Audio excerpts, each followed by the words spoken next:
Rockaways Productions presents The Casey Waters Show, episode 96, The White Floor.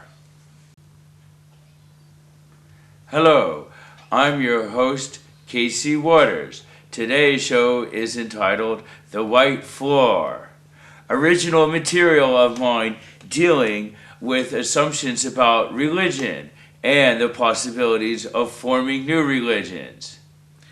Well, first I would like to thank GCI Cable in Anchorage, Alaska, Manhattan Neighborhood Network in New York City, and URTV in Asheville, North Carolina for airing my program.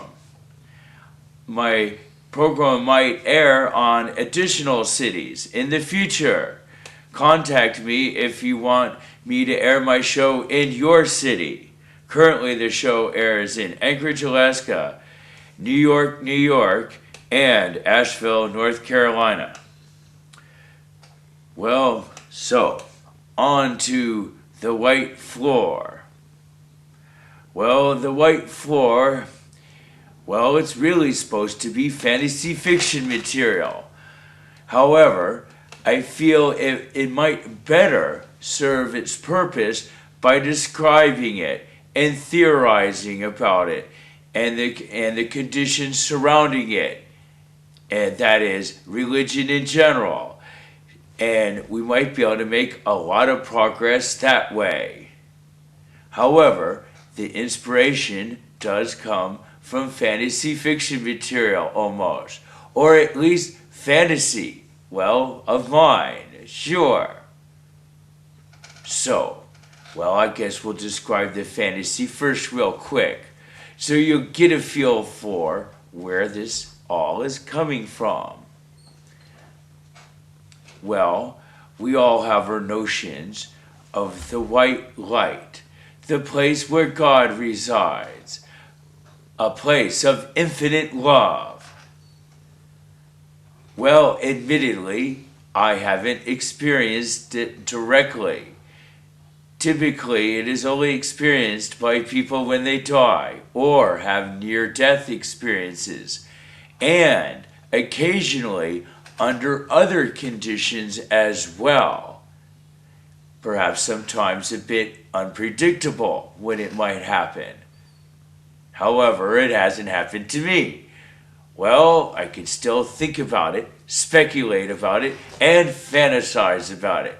So here we go. Well, you have the white light. And it's all white. And it's kind of foggy, I guess. And then I come up with this really simple question. What's on the bottom? Is there a floor? Is there ground? Is there nothing? What is it? And just from such a simple, basic question, off I go. Well, my conclusion in my fantasy vision type thing is it's a floor of sorts. I guess it appears white. Well, I guess with little black speckles in it.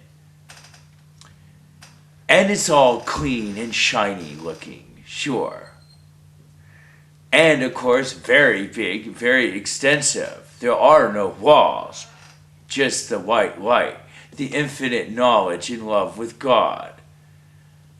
The infinite knowledge and love of God, rather. Anyway, in the true reality of it, the white floor is clear. If you really, really look at it, I guess from, quote, my perspective, it appears white and solid. In reality, it is clear, perhaps even non-existent, just an arbitrary construct of mine. Sure, an arbitrary vision of mine, but still, it opens up a whole host of questions. So, here we go. And assumptions. We got questions and assumptions.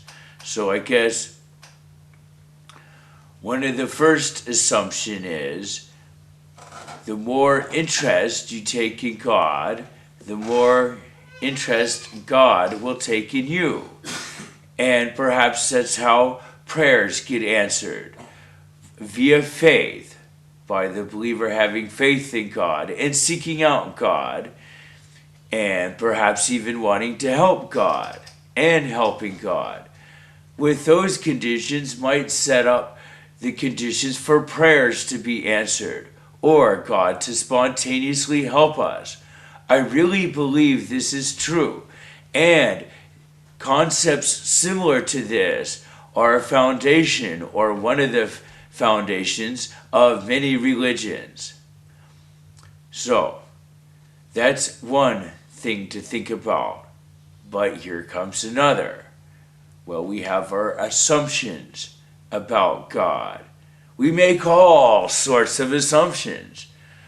Well, I guess what I'm really saying in this show is perhaps these assumptions sometimes can get us into trouble. Well, what I mean by trouble in the sense that they limit us. They limit our thinking, limit our perspective, and perhaps even limit our knowledge of God or access to that. So we have to be careful about our assumptions we make about God, our assumptions we make about religion in general, and the role it plays in our life. We have to analyze this in detail, and we should do this, well, throughout our lives, whether we are old or young. And we should occasionally look at our church and religious affiliation and analyze them in a fresh, critical light. Well, so we've got these assumptions. Well, then we have organized religion and assumptions. Well, this is where things could go awry. Well, I guess we have classic assumptions, like for instance in the Catholic Church, they don't allow women priests. Well, that's an assumption they make, that women are unsuitable to be priests. I guess this assumption could be debated for quite a bit. Well, I'm not going to go there right now. But there's, of course, many other assumptions religions make.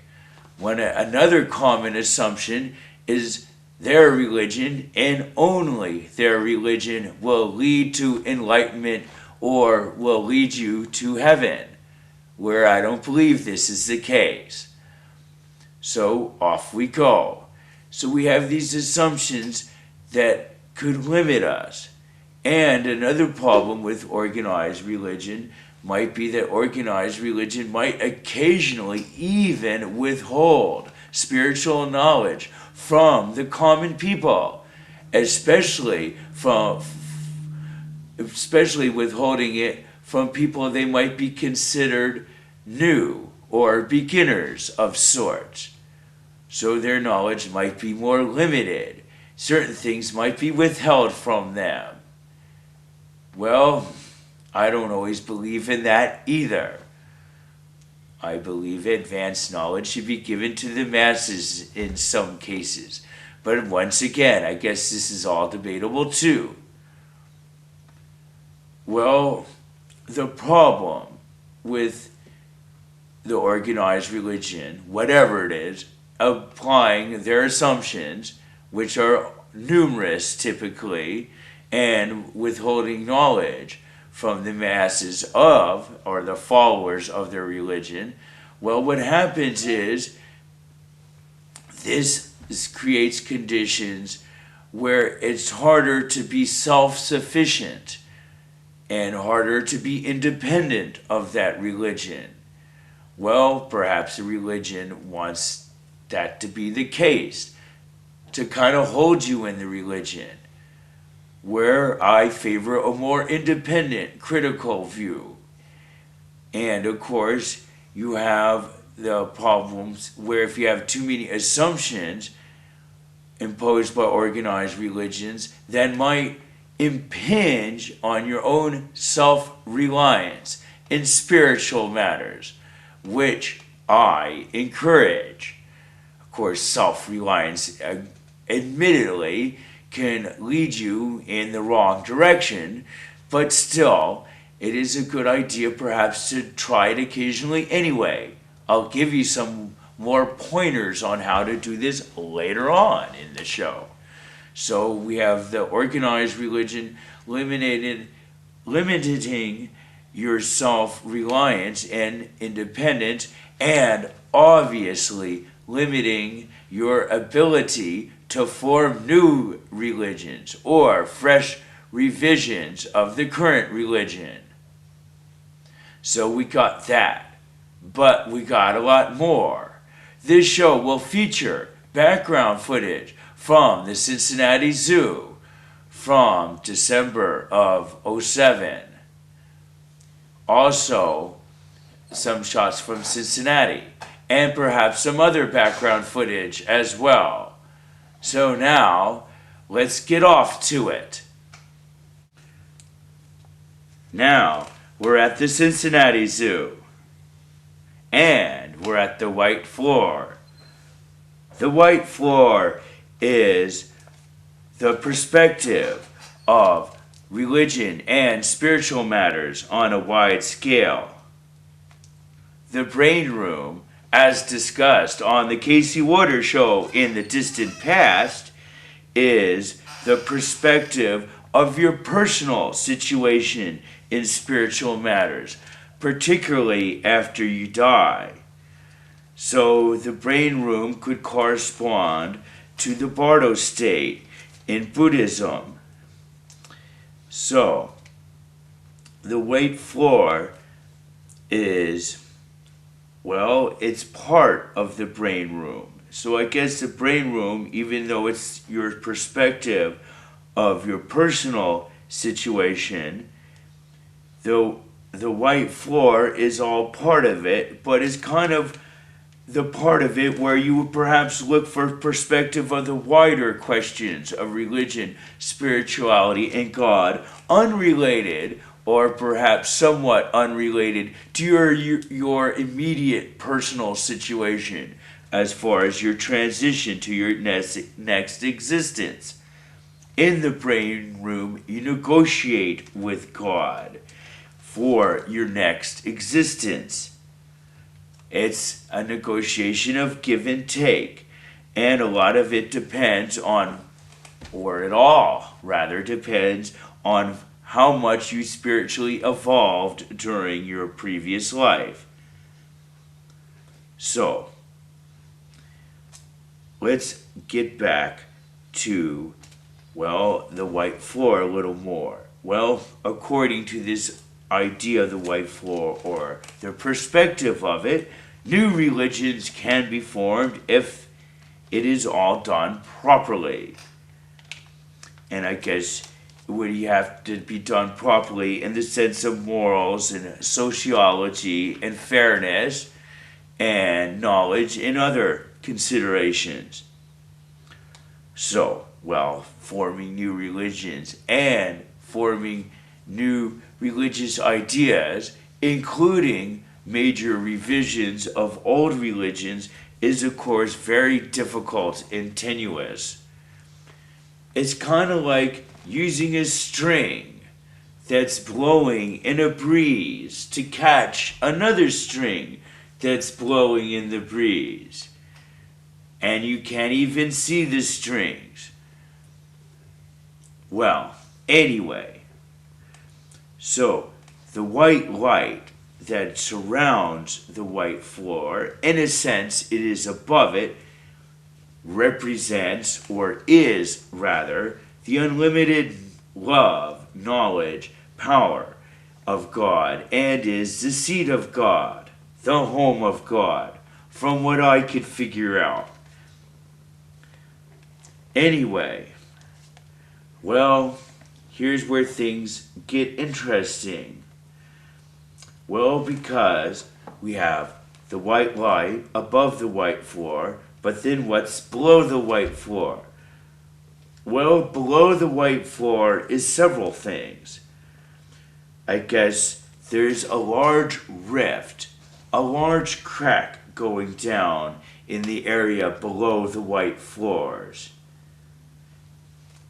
Anyway, on one side of this rift below the white floor are the benign imaginary territories.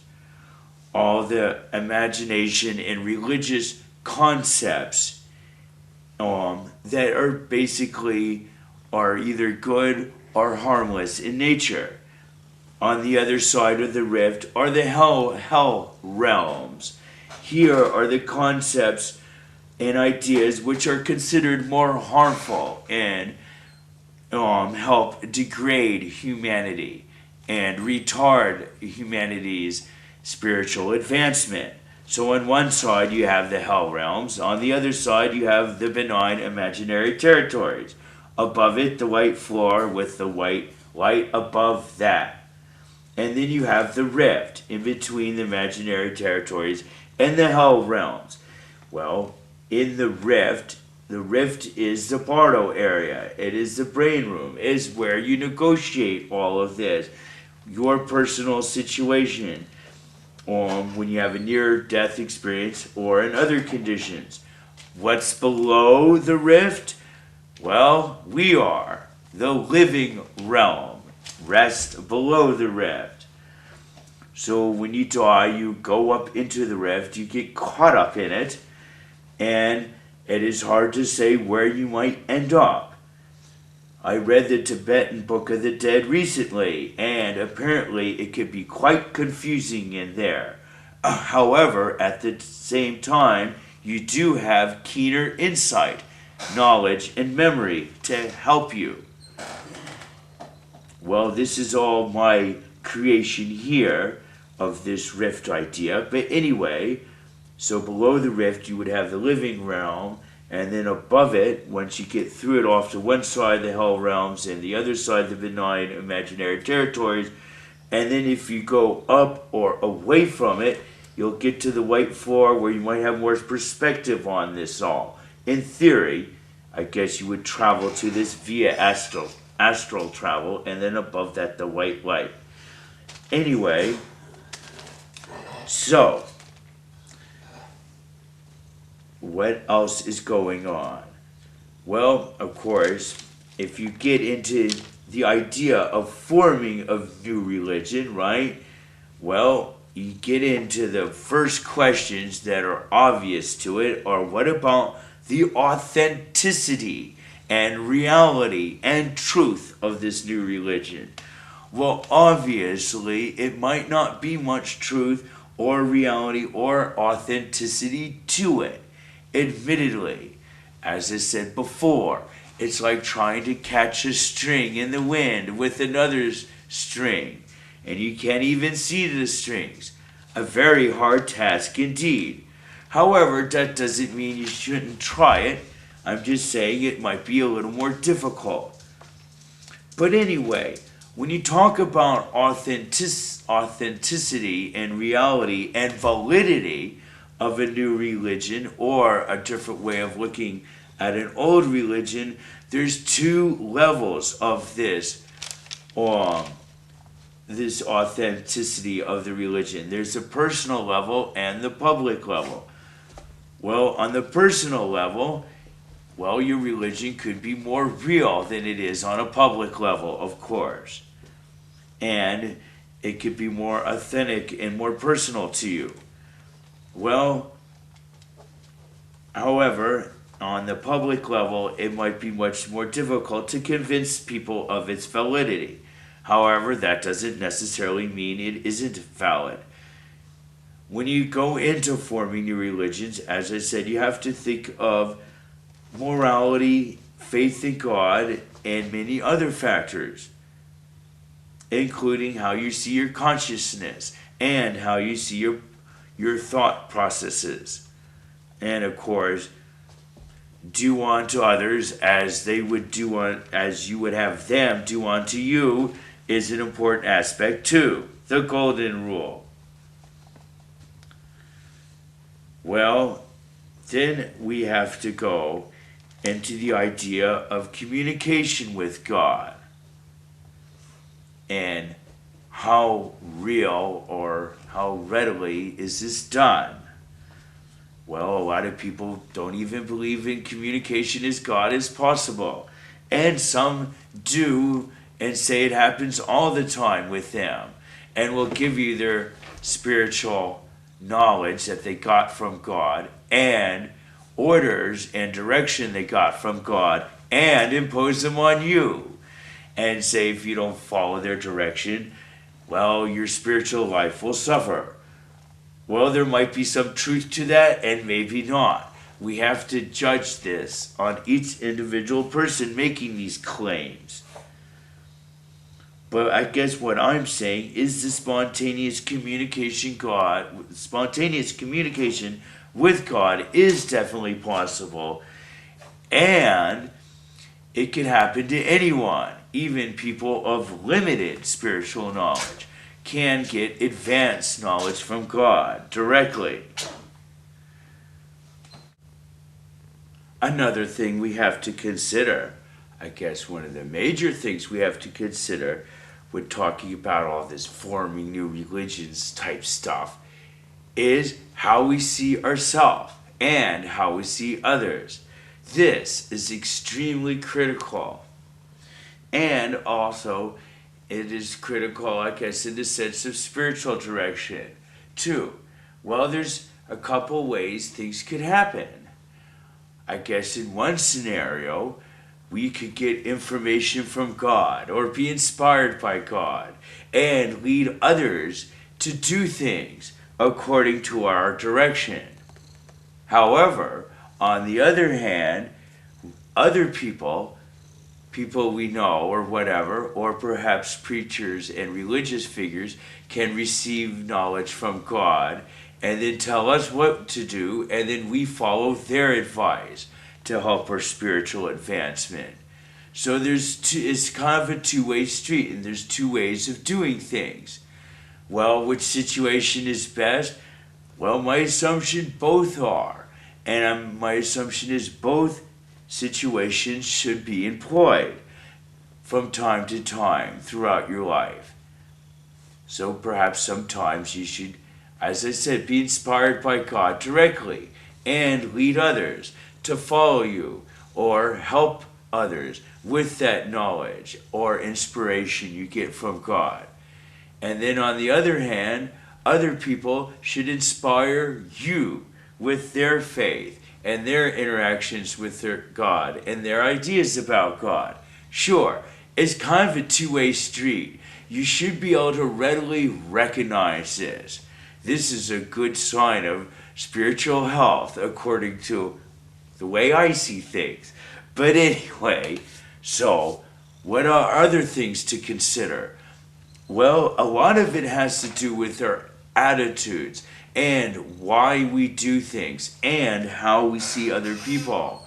This is all very fundamental and very critical and will determine our spiritual destiny, regardless or almost regardless of what religious beliefs we might have or what religion we might affiliate ourselves with. That's what it boils down to. Us. Why we do things, how we interact with other people, what we do and why, and how we see ourselves, and how we see others, how we see our victories, how we handle our defeats. What do we do to other people because we are defeated or because we don't get our own way? What do we do to other people to ensure that we get our own way?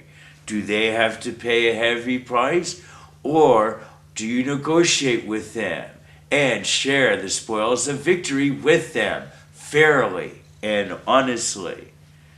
Well, these questions and the answers you give to them are, of course, critical to your religious situation.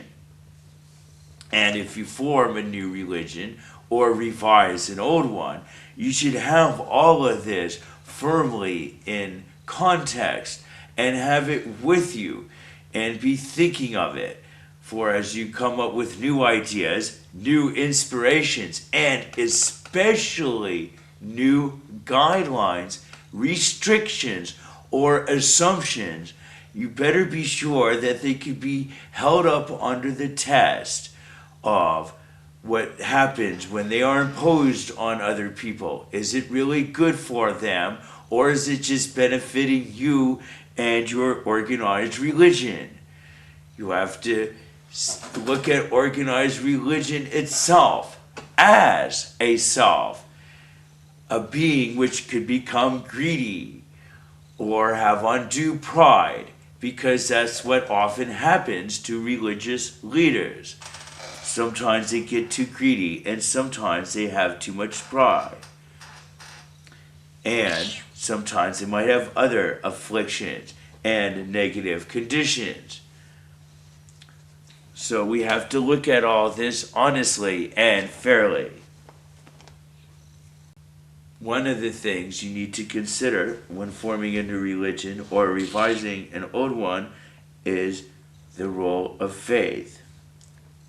Well, Rose is very purred and very biting. So I don't know if this is going to be me or background footage. So you might be able to see her occasionally trying to bite me, or perhaps you'll only be able to hear it. But whatever the case, we're talking about how faith affects religion. Well, faith, the question is, whose faith is it? And who is inspired by God? And who can be inspired by God?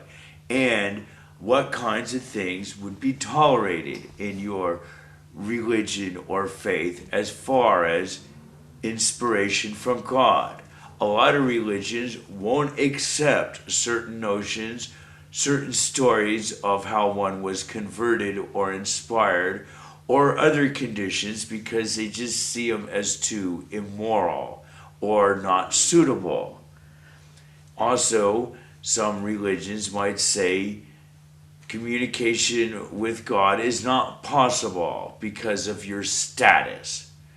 You have to seriously look at such questions. I believe that anybody could have communication with God, especially if they have strong faith in God. But the question is, what do you do with that faith?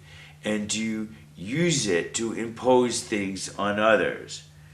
And can other people the people who you're imposing your beliefs on, and the people you are directing to do something, can those people be directly inspired by God and have a contrary or different idea, mission, or way to do things, or way to allocate resources, and that be equally valid as yours, being the leader of the church? According to my way of seeing things, yes, it should be at least listened to and initially seen as equally valid until further scrutinized. The leader of a church isn't always right just because they are the leader. That is not the way I see things. Sometimes I see things more realistically, with the leader erring, making mistakes, and some of the common people of the church who are less religiously advanced, or even people from outside the church, exposing their problem and thus leading to the correction of it. For even situations like that is the will of God, if you believe in predestination. So try that one on for size. I guess people affiliated with corrupt religious leaders and people who might have defended them in the past. Casey Waters Show. Producer, Casey Waters. Graphic editing, Judson Laird. Please note our new email address, CaseyWaters2 @CaseyWaters.com.